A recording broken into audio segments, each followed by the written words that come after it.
In the village of Arianas, at which they arrived, lived a laborer, Francisco Lorenzo, who presented a curious physiological phenomenon.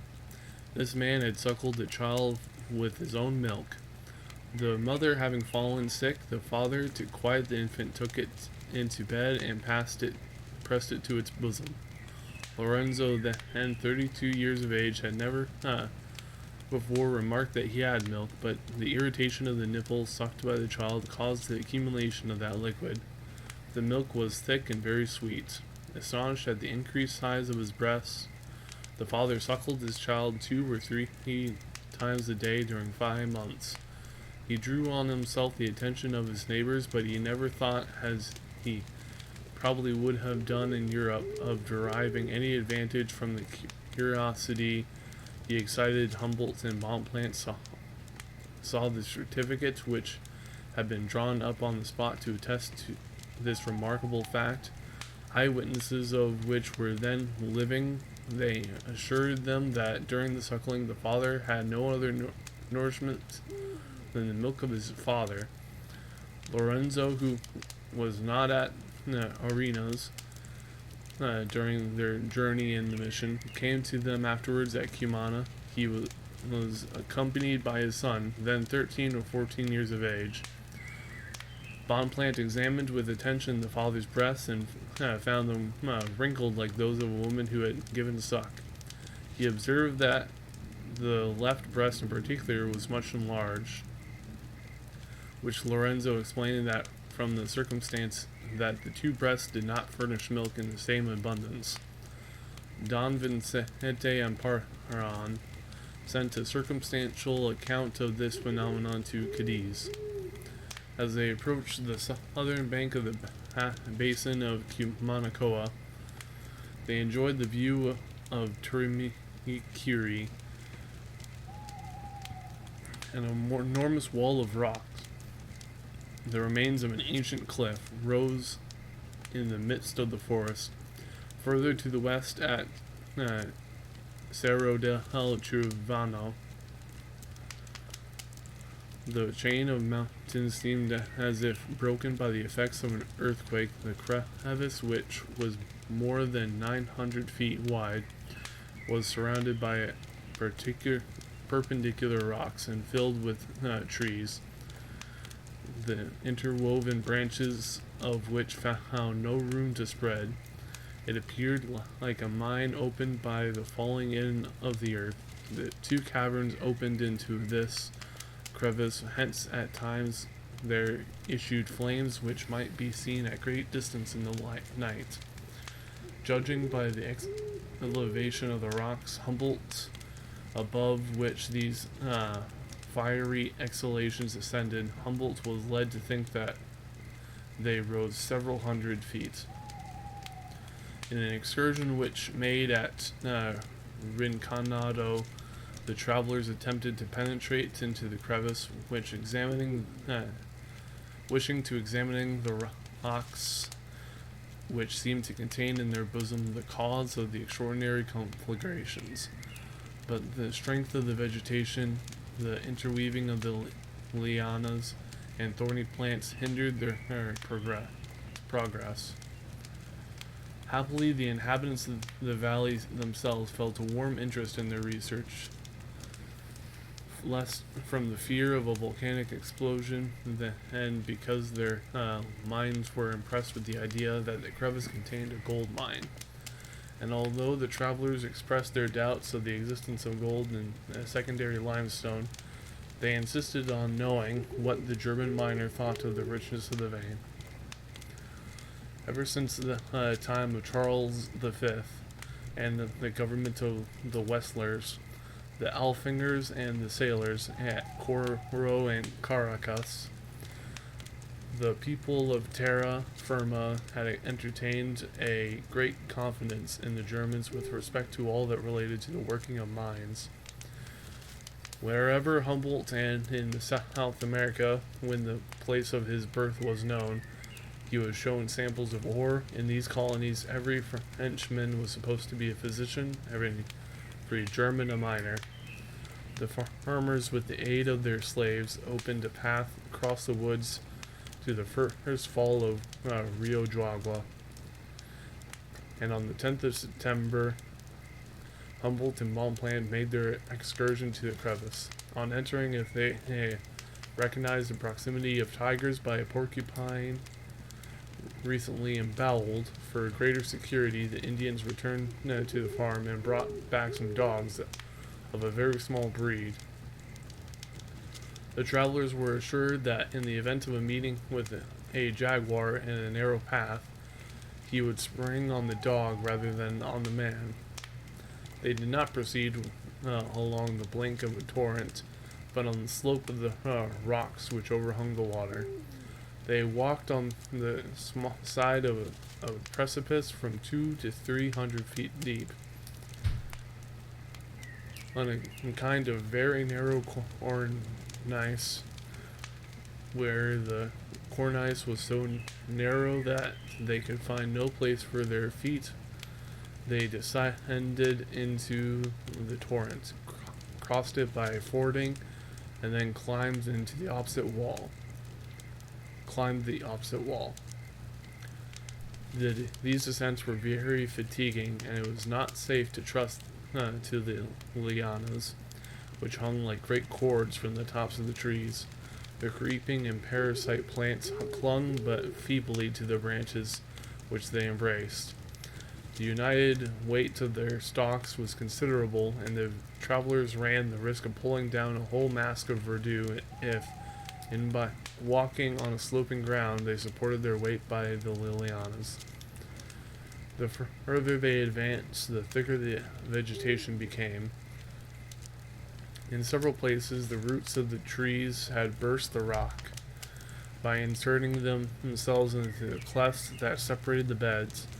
They had some trouble to carry the plants which they gathered at every step.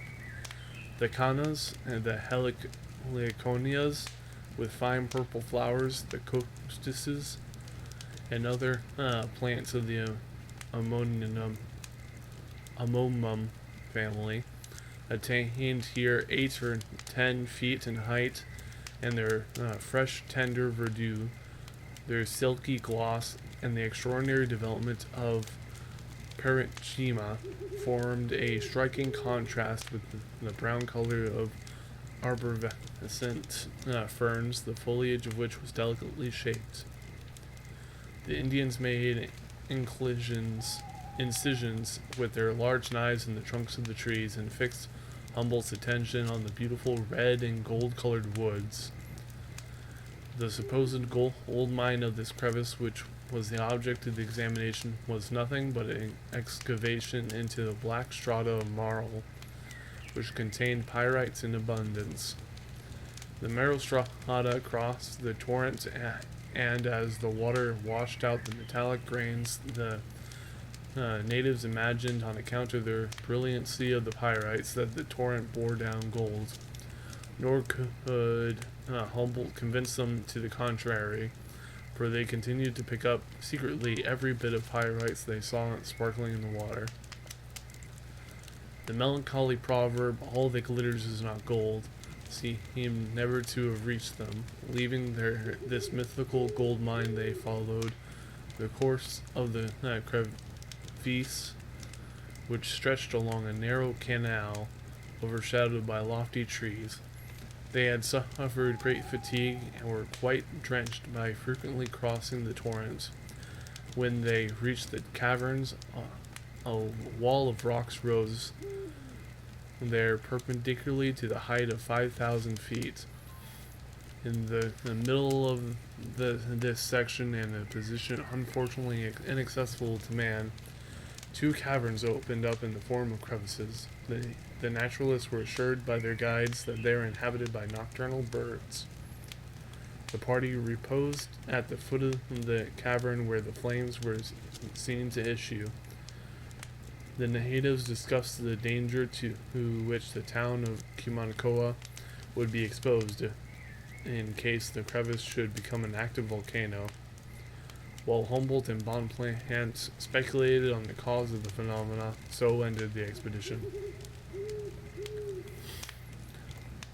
On the 12th of September, they continued their journey to convent of Caripe, the principal settlement of Chahima missions. Their first stopping place was a solitary farm situated on a small plain among the mountains of Kokalar. Nothing could be compared to the majestic tranquility which the aspect of the firmament presented in the solitary region. Tracing the eye at nightfall, the meadows which bounded the horizon, the plain covered with verdure and gently undulated. They thought that they beheld from afar the surface of the ocean supporting the starry vaulted heaven. The tree under which they were seated, the luminous insects flying in the air, the constellations which shone in the south, every object seemed to tell them how far they were from their native land. Amidst this exotic nature, they heard from the depths of the valley the tinkling of a bell, the lowing of herds. The remembrance of their country was awakened suddenly. The sounds were like distant voices responding from beyond the ocean, and with magical transporting them from one hemisphere to the other. On the following morning, they made the ascent of Termiquiri. The view from this mountain was vast and picturesque. From the mountain to the ocean, they perceived chains of mountains extended in parallel lines from east to west, and bounding of longitudinal valleys. These valleys were intersected at right angles by an infinite number of small ravines scooped out by the torrents. The ground in general was a gentle slope as far as impossible. Further on, the precipice became bold, and they continued to the shore of the Gulf of Caricou.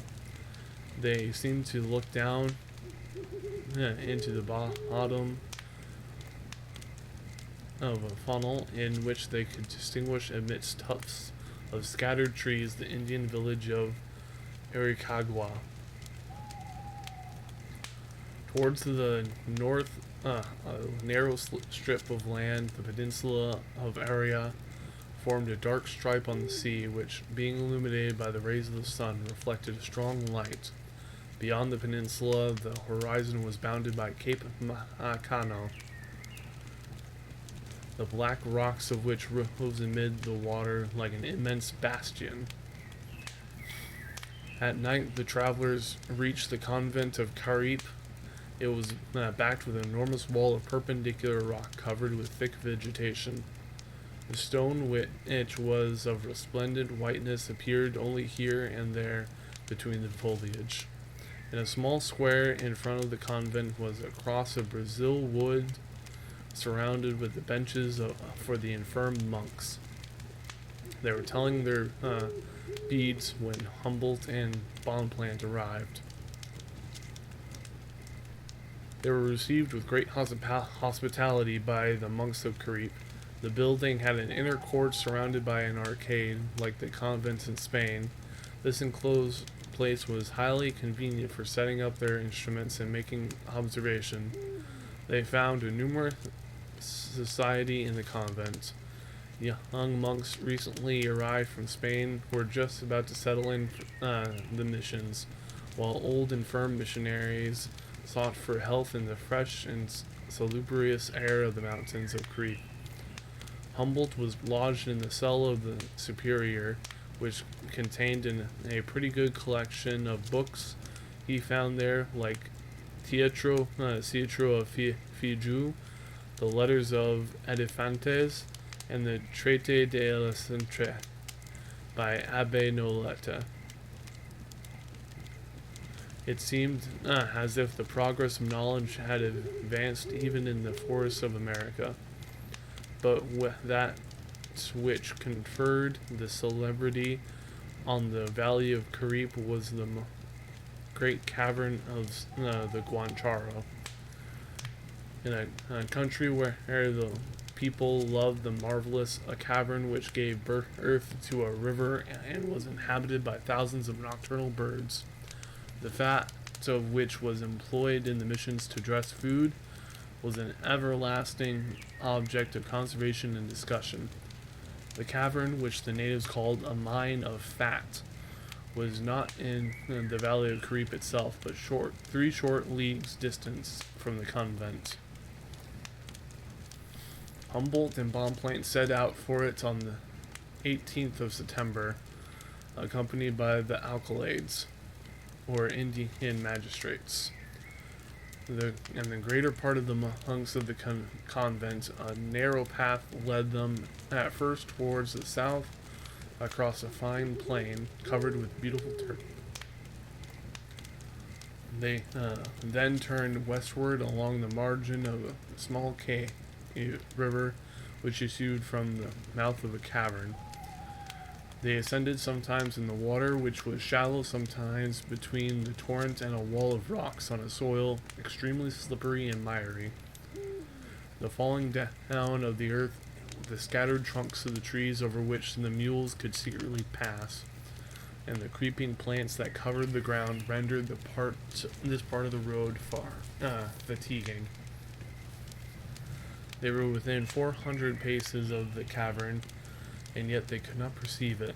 The torrent ran in a crevice hollowed out by the water, and they went under a cornice, the projection of which prevented them from seeing the sky. The path wound in the direction of the river, and at last turning, they came suddenly before the immense opening of the grotto. Pierced in the vertical profile of the rock, the entrance faced the south and formed an arch 80 feet broad and 72 feet high. The rock which surrounded the grotto was covered with trees of gigantic height. Plants rose in the clefts, and creeping vines waving in the wind were interwoven in the festoons before the mouth of the cavern. Nor did this luxury of vegetation embellish the external arch merely. It appeared even in the vestibule of the grotto. They saw with astonishment plantain-leavened heliconias 18 feet high, the parga palm tree, the effervescent arums following the course of the river even to those subterranean places. The vegetation continued the cave of Carib and did not disappear till, penetrating into the interior, they had advanced 30 or 40 paces from the entrance. They measured the way by means of a cord and went on about 430 feet without being obliged to light their torches. Daylight penetrated far into this region because the grotto formed but one single channel, keeping the same direction. Where the light began to fail, and they heard from afar the hoarse sounds of nocturnal birds. The noise of these birds was horrible. Their shrill and piercing cries struck upon the vaults of the rocks, and were repeated by the subterranean echoes. The Indians showed the travelers the nests of the guancharos by fixing a torch to the end of a long pole. These nests were 50 or 60 feet above the heads and holes of the shape of the funnels with which the roof of the grotto was pierced like a sieve. The noise increased as they advanced, and the birds were scared by the light of the torches. When this noise ceased for a few minutes around them, they heard at a distance the plaintive cries of the birds roosting in the other ramifications of the tavern. It seemed as if different groups answered each other alternatively. The Indians were in fact in the habit of entering this cavern once a year near midsummer. They went armed with poles, at which they destroyed the greater part of the nests. At the season, several thousand birds were killed, and the old ones, as if to defend their brood, hovered over the heads of the Indians, uttering terrible cries.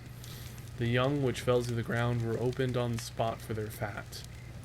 At that period, commonly called Carib, the oil harvest, the Indians built huts with palm leaves near the entrance, and even in the porch of the caravan.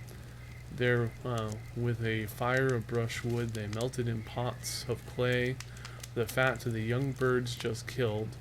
This fat was known by the name of the butter of Guancharo. As the travelers continued to advance into the caravan, they followed the banks of the river which issued from it and was from 28 to 30 feet wide. They walked on the banks as far as the hills formed of the calcareous incrustations permitted them, where they torment wound among high masses of stalactites. They were often obliged to descend into its bed, which was only 2 feet deep. They learned that this subterranean rivulet was the origin of the river Caripe, which at the same distance of a few leagues where it joined the small river of Santa Maria was navigable for canoes. They found on the banks of the subterranean rivulets a great quantity of palm tree wood, the remains of trunks on which the Indians climbed to reach the nest hanging from the roofs of the cavern. The rings formed by the vestiges of the old footstalks of leaves, furnished as it were the steps of a ladder perpendicularly placed. They had great difficulty in persuading the Indians to pass beyond the interior portion of the grotto, the only part which they annually visited to collect the fat.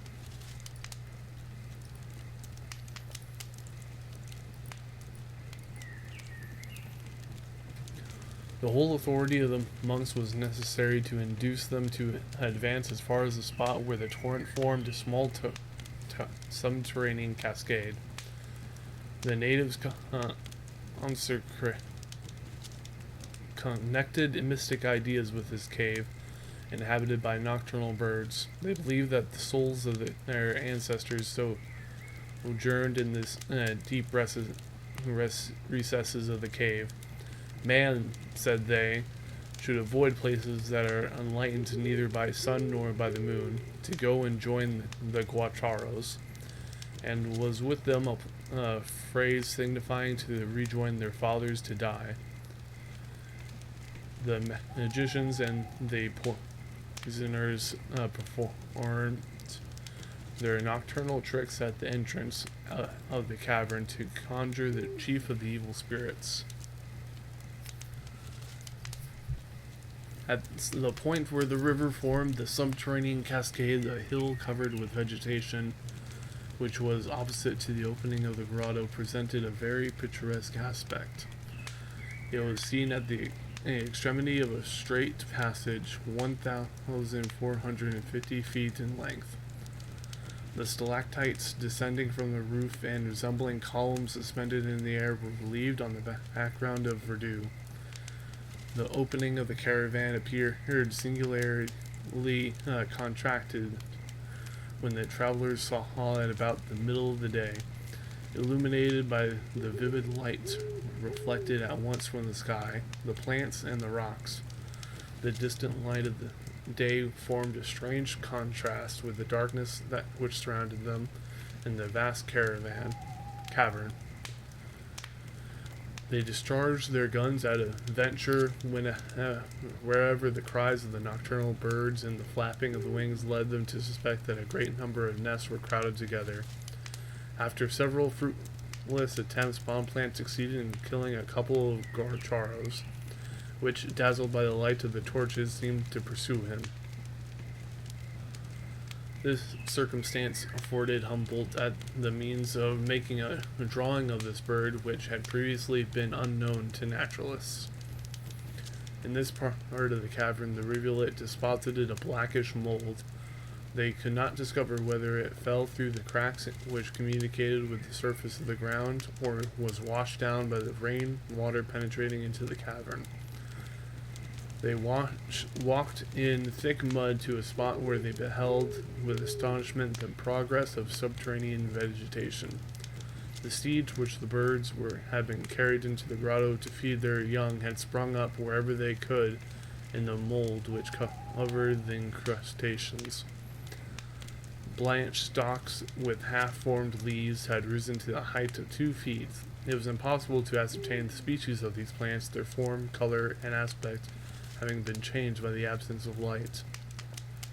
These traces of organization amidst darkness forcibly excited the curiosity of the natives, who examined them with silent meditation, inspired by a place they seemed to dread. They regarded those subterranean plants, pale and deformed as phantoms banished from the face of the earth. To Humboldt, this scene recalls one of the happiest periods in his youth, his abode in the mines of Freiburg, where he had made experiments on the effects of blanching. The missionaries, with all their authority, could not prevail on the Indians to penetrate further into the cavern. As the roof became lower, the cries of guacharos were more and more shrill. The travelers were obliged to yield to the pusillanimity of their guides and retrace their steps. On turning back to go out of the cavern, they followed the course of the torrent. Before her eyes became dazzled with the light of day, they saw on the outside of the grotto of the water, sparkling vivid amid the foliage of leaves which shaded it. It was like a picture placed in the distance, the mouth of the cavern serving as a frame. Having at length reached the entrance, they seated themselves on the bank of the rivulet to rest after their fatigues. They were glad to be beyond the hoarse cries of the birds and to leave a place where darkness did not offer even the charm of silence and tranquility. Swiftly guided their days in the convent of Carip. From sunrise to nightfall, they traversed the forests and neighboring mountains to collect plants. When the winter rains prevented them from undertaking distant excursions, they visited the huts of the Indians, the garden of the community, or assemblies in which the alcaldes every evening arranged the labors of the succeeding day. They returned to the monastery only when the sound of the bell called them to the refectory to share the repast of the missionaries. Sometimes very early in the morning they followed them to the church to attend the religious instruction of the Indians. After passing almost the whole day in the open air, they employed their evenings at the convent in making notes, drying their plants, sketching those that appeared to form new genera. Unfortunately, the misty atmosphere of a valley where the surrounding forest filled the air with enormous quantity of vapor was unfavorable to astronomical observation. Humboldt spent a part of the nights waiting to take advantage of the moment when some star should be visible between the clouds near its passage over the meridian. He often shivered with the cold, though the thermometer only sank to 60 degrees. The instruments remained set up in the court of the convent for several hours, yet he was almost always disappointed in his expectations. From the valley of Carip, the travelers proceeded across a ridge of hills and over a vast savanna to the tableland of Guardia de San Agustin. Beyond this was a slope extremely slippery and steep to which the missionaries had given the name of the Desert of Purgatory. When they looked down from the top to the bottom of the hill, the road seemed inclined more than 60 degrees. Their mules, in going down, drew their hind legs near to their forelegs, and lowering their crumpers, let themselves slide at a venture. They soon entered a thick forest known by the name of Montana de Santa Maria, where they descended without intermission for 7 hours. It was difficult to conceive a more tremendous descent. It was absolutely a road of steps, a kind of ravine in which, during the rainy season, impetuous torrents dashed from rock to rock. The steps were from 2 to 3 feet high, and the beasts of burden, after measuring with their eyes in the space necessary to let their loads pass between the trunks of the trees, leaped from one rock to another. Afraid of missing their mark, the travelers saw them stop a few minutes to scan the ground and bring together their 4 feet like goats. If the animal did not reach the nearest block of stone, he sank half his depth into the soft ochreous clay that filled up the interstices of the rock. When the blocks were wanting, enormous roots served as supports for the feet of men and beasts. Some of these roots were 20 inches thick. They often branched out from the trunk of the trees much above the level of the soil. The Creoles had sufficient confidence in the address and instinct to the mules to remain in their saddles during this long and dangerous descent, fearing fatigue less than they did, and being accustomed to traveling slowly for the purpose of gathering plants and examining the nature of the rocks. Humboldt and Bonpland preferred going down on foot. The weather was cloudy. The sun at times illumined the tops of the trees, and though sheltered from its rays, they felt an oppressive heat. Thunder rolled at a distance. The clouds seemed suspended at the tops of the lofty mountains of the Guacharo, and the plaintive howling of the monkeys denoted the proximity of the storm. They stopped to observe these monkeys, which to the number of 30 or 40 crossed the road, passing in a file from one tree to another over the horizontal and intersecting branches. While the travelers were observing their movements, they saw a troop of Indians going towards the mountains of Caripe. They were without clothing, as the natives of this country generally were. The women, laden with heavy burdens, closed the march. The men were all armed, and even the youngest boys had bows and arrows. They moved on in silence with their eyes fixed on the ground.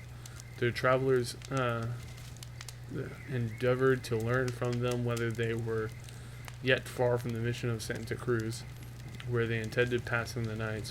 They were overcome with fatigue and suffered from thirst. The heat increased as the storm drew near, and they had not met a single spring on their way. The words "Si pare no patre," which the Indians continually repeated, led them to think they understood a little Spanish. In the eyes of a native, every white man was a monk, for in the missions the color of the skin characterized the monk more than the color of the garments. In vain they questioned the Indians respecting the length of the way. They answered "si" and "no," without the travelers being able to attach any precise sense to their replies. This made them the more impatient, as their smiles and gestures indicated their wish to direct them, and the forest seemed at every step to become thicker and thicker. At length they separated from the Indians. Their guides were able to follow them only at a distance, because the beasts of burden fell at every step in the ravines. After journeying for several hours, continually descending on blocks of scattered rock, they found themselves unexpectedly at the outlet of a forest of Santa Maria. A savanna stretched before them farther than the eye could reach. On the left was a narrow valley extending as far as the mountains.